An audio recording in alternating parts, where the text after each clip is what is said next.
Hi, my name is Robin Collier. I live in Brick. I've been in Ocean County for 20 years. I've been a member of PCTR for probably 2.5 years, and I'm here with Kate to talk about my own journey dealing with mental illness and also being a professional and dealing with it from the other side with patients and what they went through.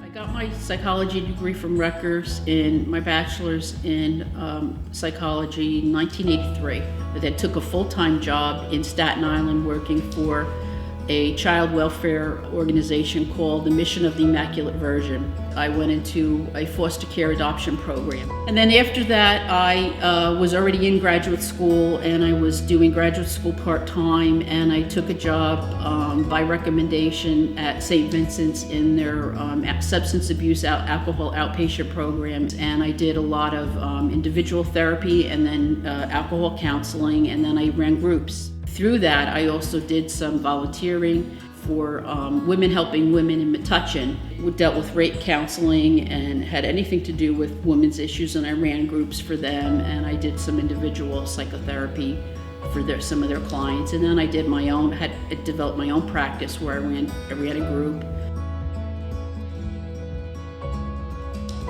When I think back to my childhood, mental illness really started with my father's disease of alcoholism. And as a young child, I recognized intuitively that something was off and something was wrong. And many really violent experiences started the trigger for what I learned later on in life to be post-traumatic stress disorder.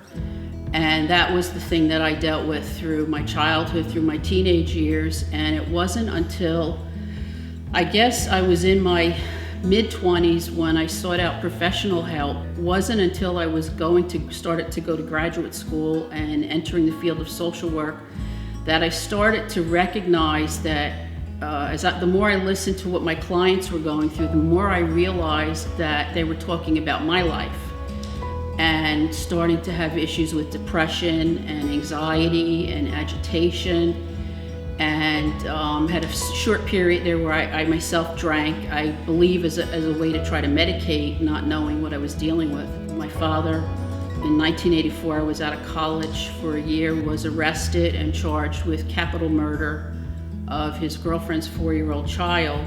That was devastating on many levels. That then re-triggered all of that post-traumatic stress stuff. I started having night terrors. I started struggling on my job.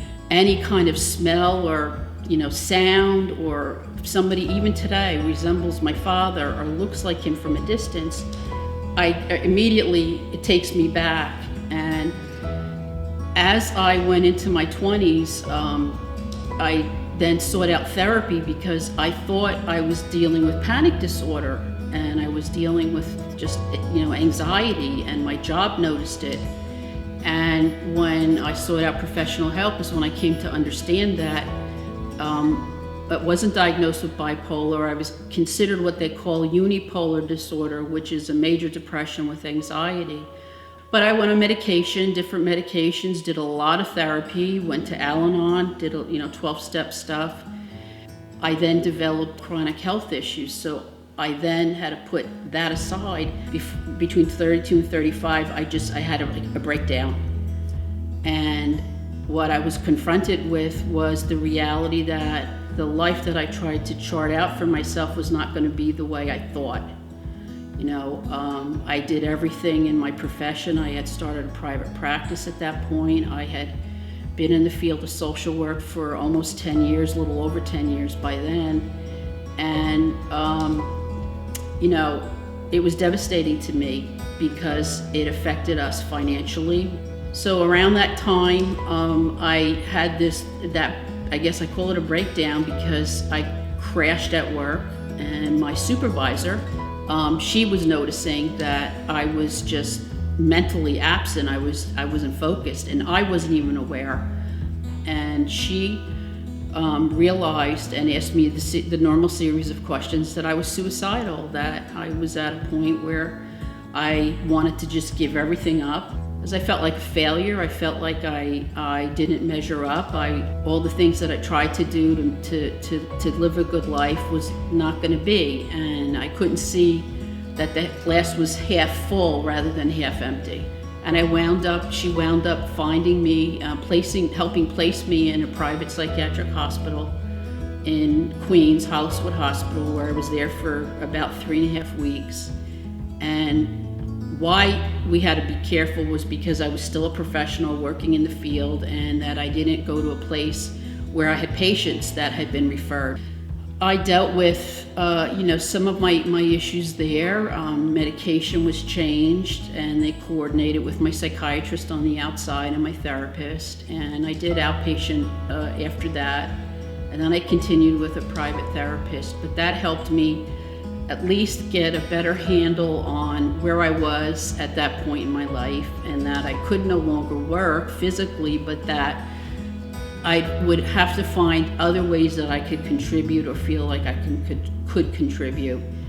And it took me, I would say it wasn't until I was 40 that I was able to find different things I could do to fill the void.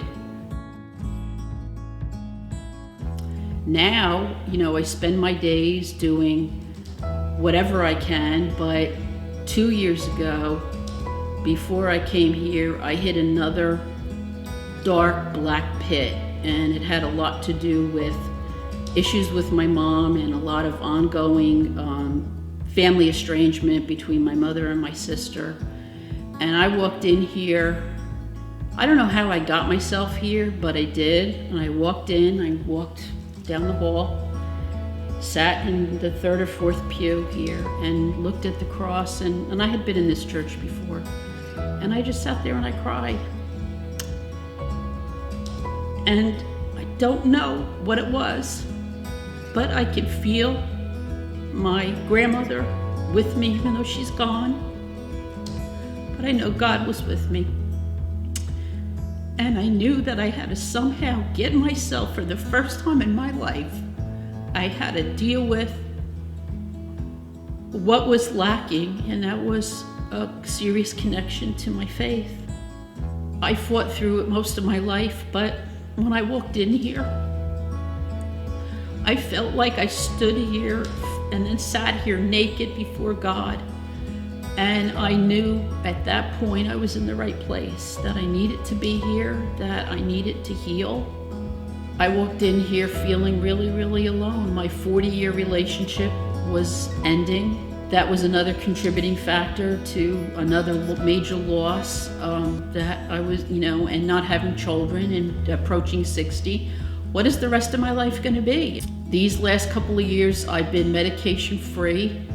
We're doing a free period to see if this, dealing with my faith, is the missing piece. And so far, I feel that it has been. It's given me so much.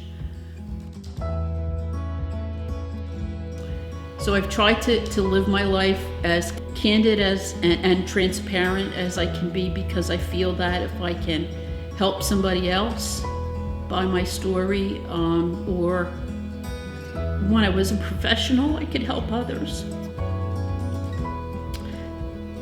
And the irony was they helped me more than maybe I helped them. But, mental illness is something that people want to understand but don't. We walk amongst you, our scars aren't always visible.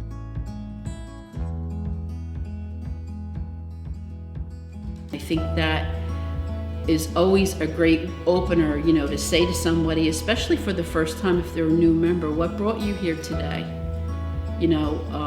What would you hope to get out of this? Or how did this sermon go for you? What was this like? Get yourself connected to a church, any church. Explore that part of yourself, that part that is missing, that is empty, because you're going to find that not only can you explore yourself psychologically or psychiatrically in therapy, with medication, or with talking with peers and support counselors, you can talk to God, you can talk to others, that your pastor can listen, or your priest. There are resources that are out there. And to go it alone or to try to do it alone is gonna fail. It always does. And to not be afraid, as scary as it is, to just take that step and do it. I never felt that I was walking the journey alone. I always knew that God was with me. I never felt that God wasn't with me. There is a purpose in my struggle, that struggles and suffering was the life that Jesus led. I feel that if I keep my faith strong and I keep lean into your faith, if I can keep doing that, I know that I'm going to be in a better place.